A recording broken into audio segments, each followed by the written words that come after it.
seeing means, usually, you open your eyes and you look to the outside world. You can see another way. You close your eyes and you look into your inner world. And I believe the best to do is to have one eye closed and to look inside, and this is the inner eye. With the other eye, you have it fixed on reality, what is going on around in the world.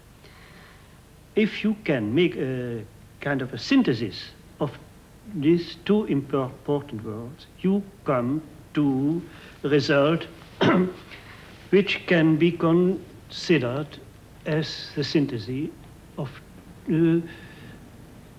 objective and subjective life. This synthesis was at the heart of the Surrealist project, the twin commitments of which were to social and political, or outer revolution, and to psychic, or inner transformation.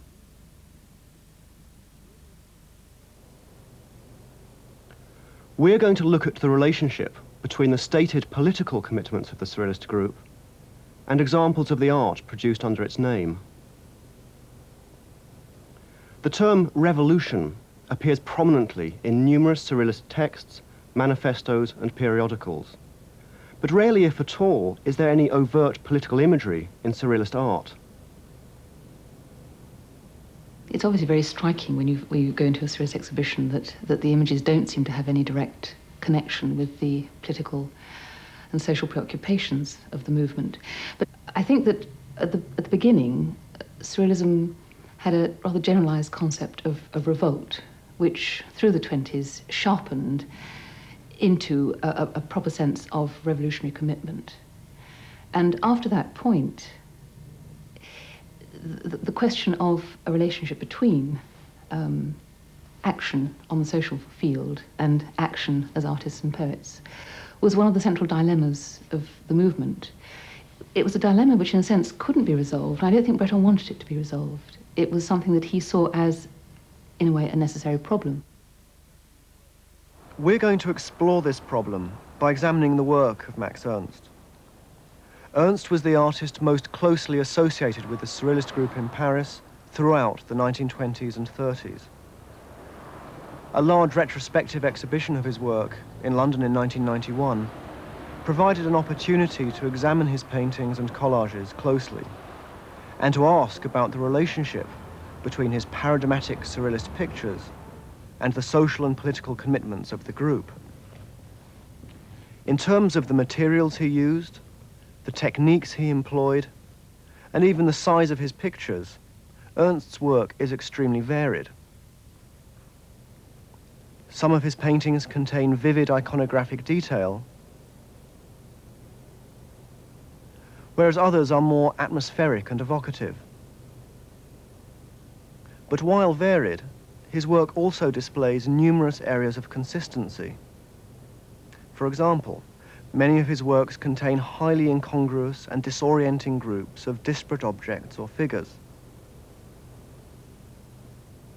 Striking disruptions of scale often appear in the same work.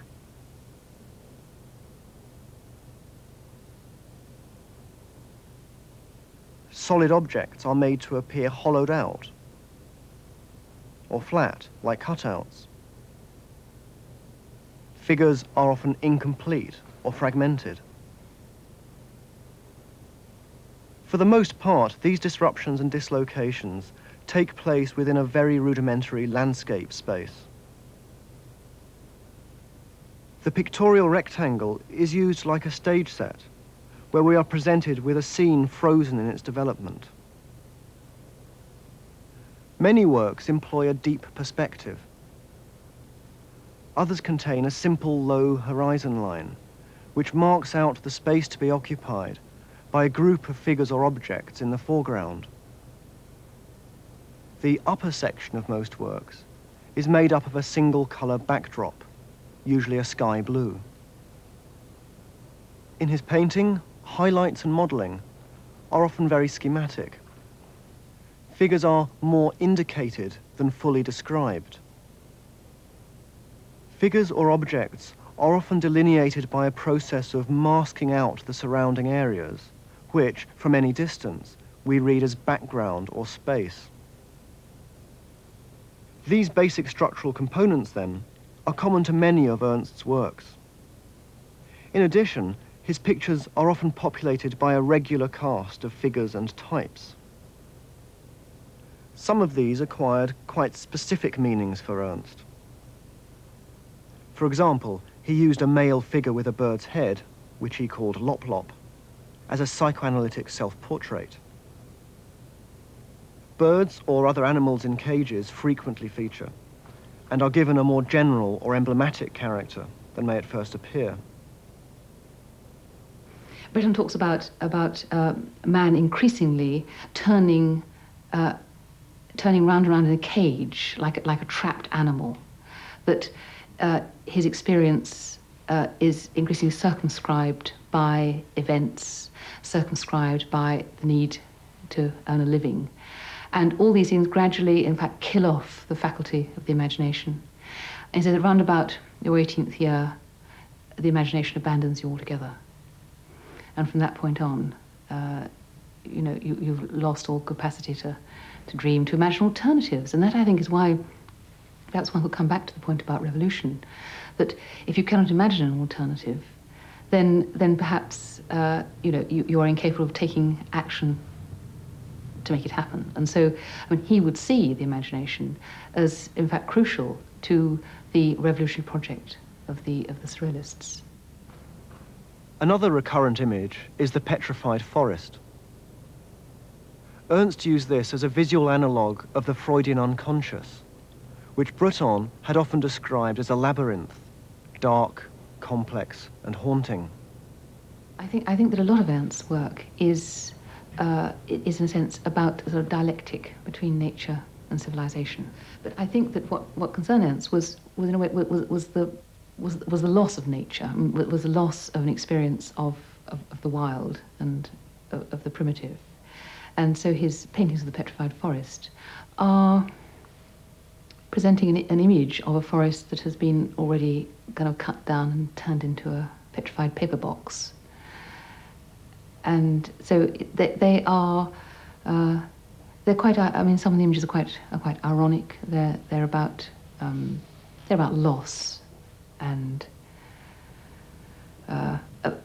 in a way they are simultaneously, I think, imbued with a very romantic spirit. Ernst had a great deal in common with the romantic tradition of his own country, but at the same time are a commentary on the loss of that romanticism.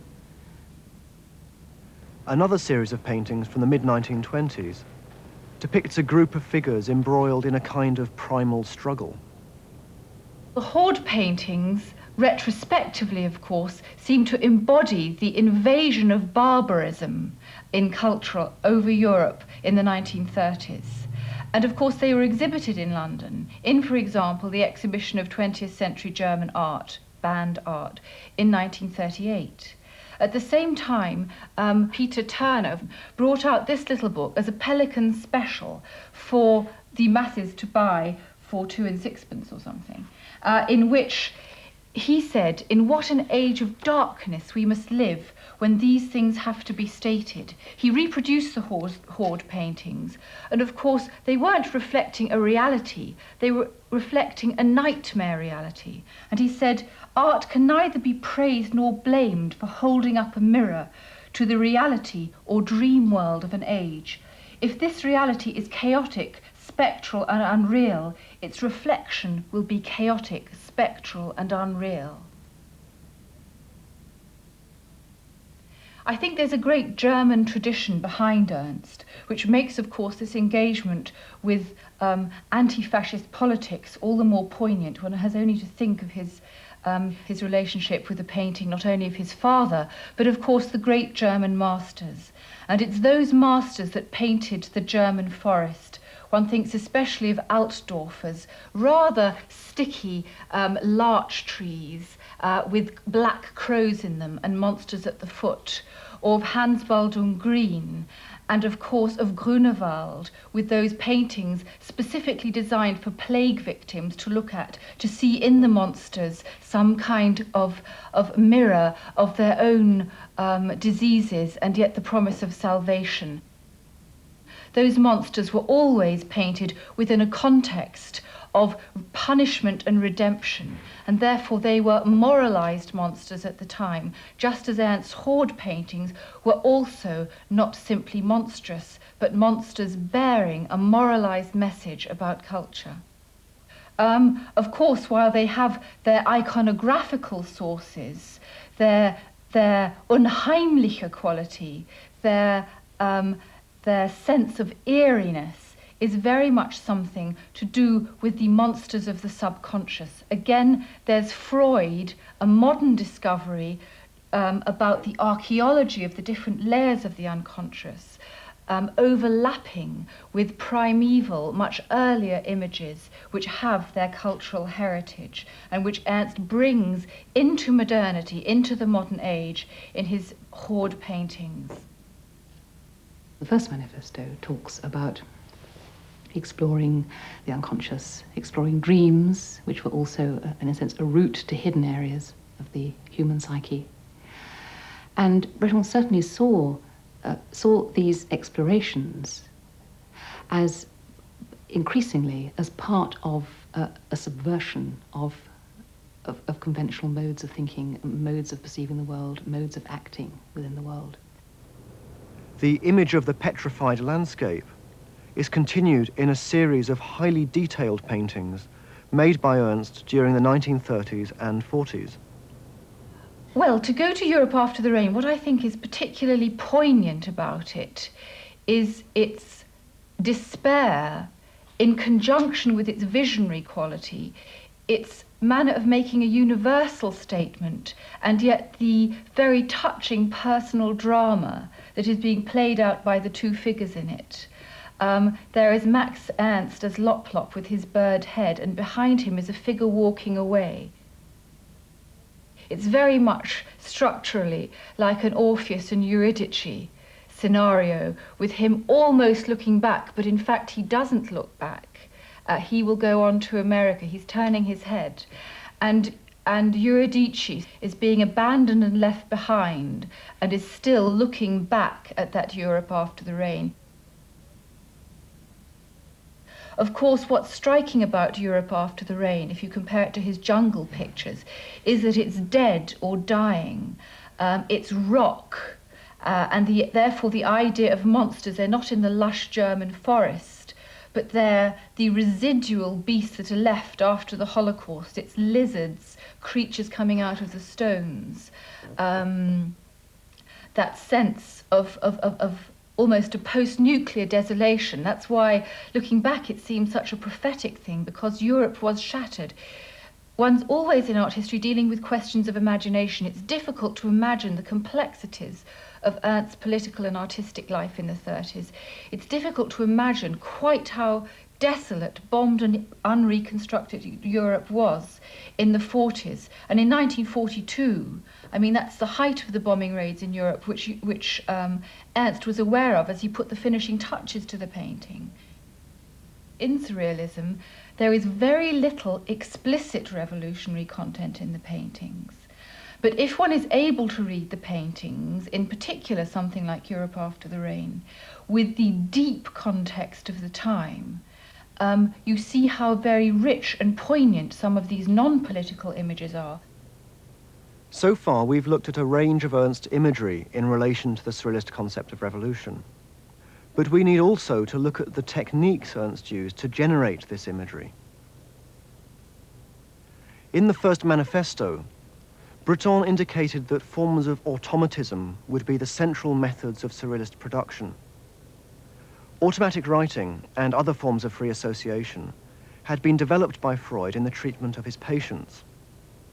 He believed they could reveal aspects of the subject's unconscious mental activity. There were several techniques that Surrealist artists invented to, as part of their search for an equivalent to automatic writing, which had been announced as the kind of primary the primary research tool, if you like, of the Surrealists. And Max Ernst devised Frattage and Grattage.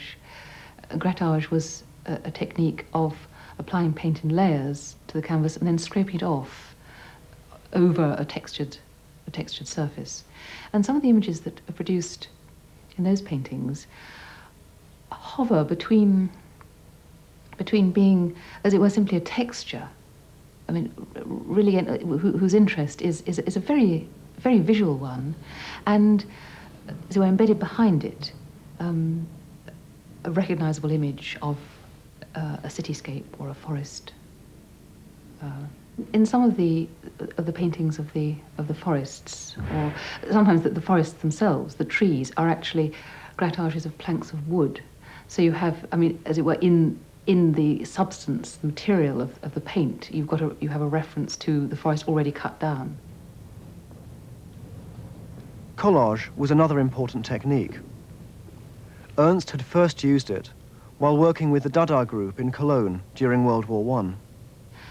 Obviously, collage has, I suppose, to be the outcome of a set of conscious procedures to an extent. Ernst himself got around this by explaining that some of the collages, which aren't literally collages in some cases, which are engravings or photographs, which he's altered by the addition of a spot of paint or a line here and there, that he explained that some of them he arrived at these deformations or alterations by flicking very fast through the pages of a catalogue or of a geology textbook or a biology textbook, and that he would find by doing this conjunctions of things that were totally irrational, but which in some sense hooked him. That he was fascinated by these conjunctions. Now, Ernst's collages date from 1919, 1920, 21, the first set of collages, which were then exhibited in Paris in 1921. And they had a very profound effect on the Surrealists. They had a profound effect on the future Surrealists, who recognized in them, I think, an equivalent to a poetic procedure,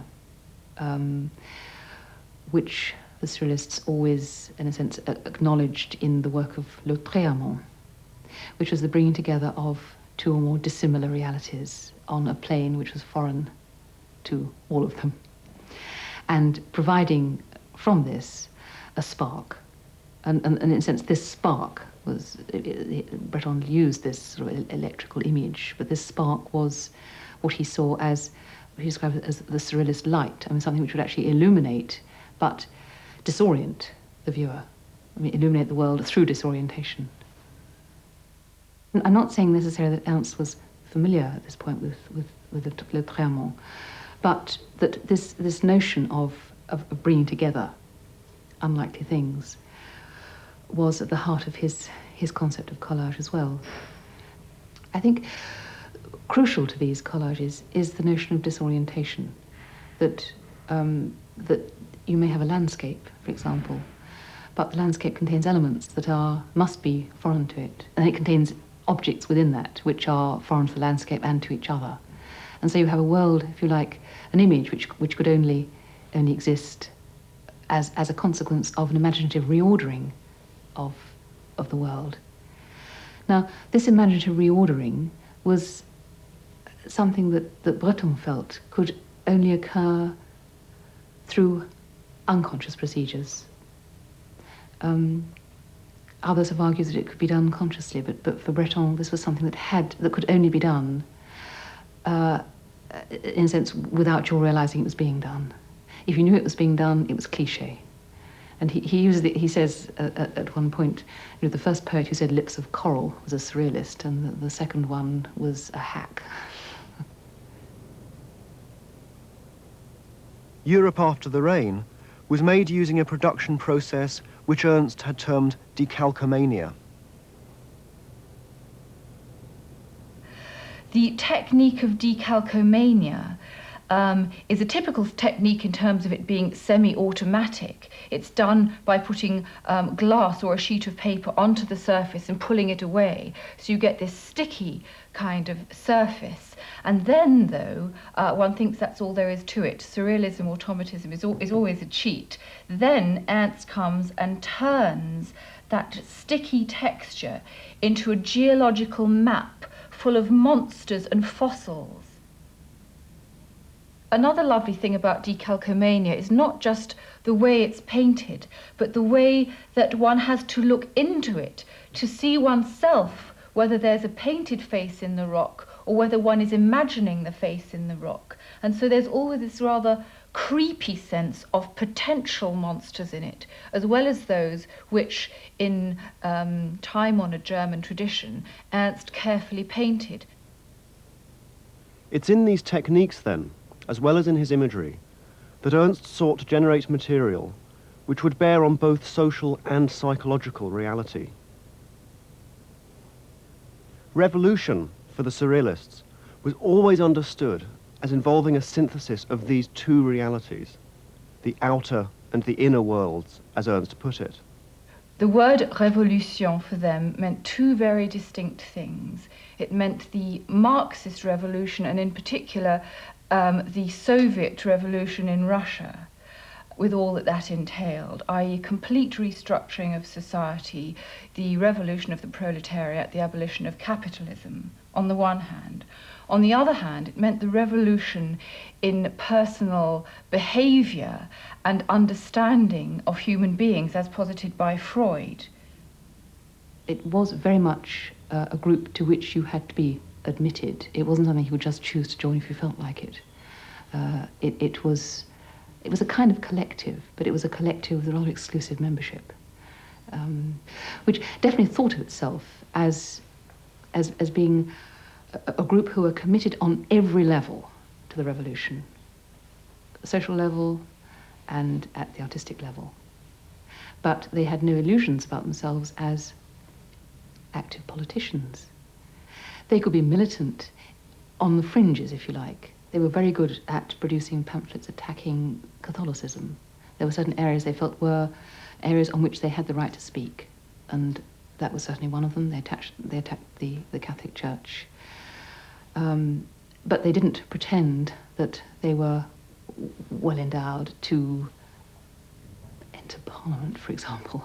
But I think they saw themselves as being able to carry on the fight in certain ways. I was born with a very strong feeling of need of freedom, liberty. Mm-hmm. And that means also with a very strong feeling of revolt. Mm.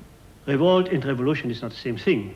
But when you have this very strong feeling of this need of revolt, need of freedom, and you are born into a period where so many events invite you to get revolted and throw over what is going on in the world and be disgusted with it and so on, it is absolutely natural that the work you produce is a revolutionary work. Yes. So there is again the inner world and the outer world work together to make out of me a revolutionary painter.